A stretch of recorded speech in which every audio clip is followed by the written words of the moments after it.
말씀은 시편 53편 1절입니다. 어리석은 자는 그의 마음에 이르기를 하나님이 없다 하도다. 그들은 부패하며 가증한 악을 행하며 선을 행하는 자가 없도다. 시편 14편과 거의 유사한 본 시편의 표제어는 마할랏에 맞춘 노래라 되어 있는데요.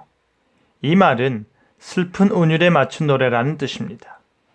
이 슬픈 운율에 맞춰 어리석은 자란 제목으로 말씀이 주는 교훈을 함께 나누겠습니다. 1절에 어리석은 자는 그 마음에 하나님이 없다고 하는 자입니다. 그들은 살아계신 하나님의 존재를 거부합니다. 그들은 자기들 주변에 수많은 우상들이 존재함을 알고 다양한 신앙을 소유한 자들이 있음을 보면서도 그 마음에 하나님이 없다고 여깁니다. 더더욱 하나님께서 이스라엘 백성들 가운데 어떻게 구원을 베푸셨고 어떻게 언약에 신실하셨고 어떻게 은혜를 베푸셨는지 그들이 똑똑히 보았음에도 불구하고 이스라엘에는 하나님이 없다고 주장하는 것입니다. 하나님의 위엄과 존귀를 두려워하지 않는 사람을 가리키는 말입니다. 다윗은 말하기를 하나님은 없다, 하나님은 안 계신다 말하는 자들은 부패하였다 합니다. 한마디로 말해 그들은 썩었다라는 것입니다. 썩었다라는 말은 그 안에 생명이 없다라는 말이며 생명이 없으니 참될 수 없다는 말입니다. 썩어 고인물에 좋지 않은 것들이 몰려들고 좋지 않는 것들이 만들어지듯이 그들은 하나님께서 보실 때에 너무나도 가증한 악을 행하는 자들입니다.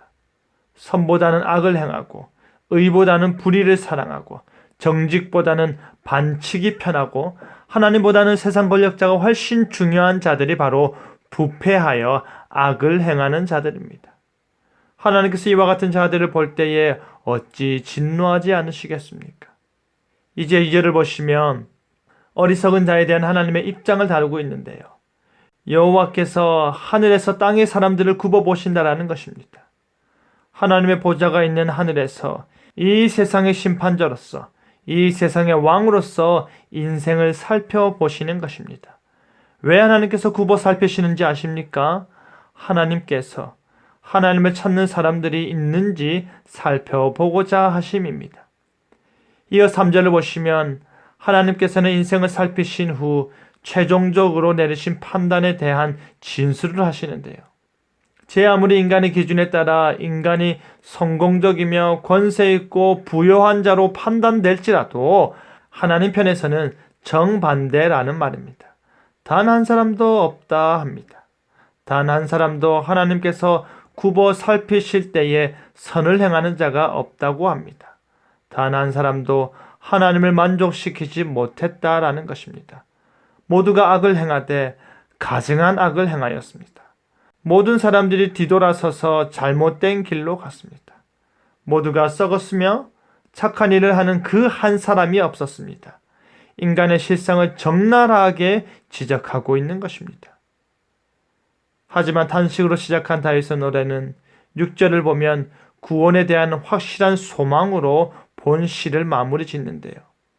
제 아무리 악한 사람들이 득세한다 하더라도 결국에 이스라엘의 구원은 그들이 두 다리로 거니는 것이요 하나님께서 약속하시고 임재하시고 은혜 베푸시는 시온에서 나온다라는 것입니다.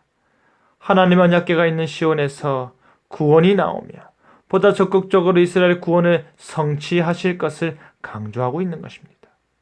하나님이 없다 소리치던 자들의 비난과 소서가 그들을 힘들게 하였지만 이제 하나님께서 그의 택한 백성을 회복시키실 때에 야곱은 즐거워할 것이고 이스라엘은 기뻐할 것이라 합니다.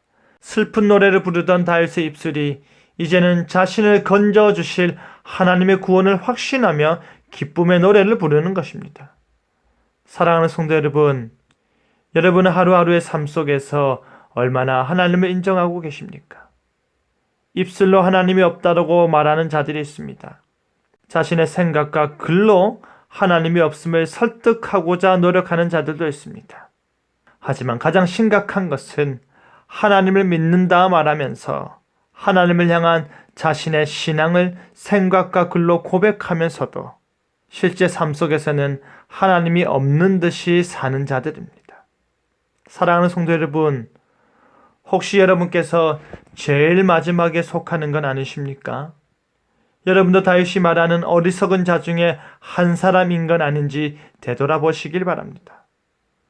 하나님께서 바라보실 때에 그가 찾으시는 이 세상에서의 의인이 바로 우리여야 하지 않겠습니까?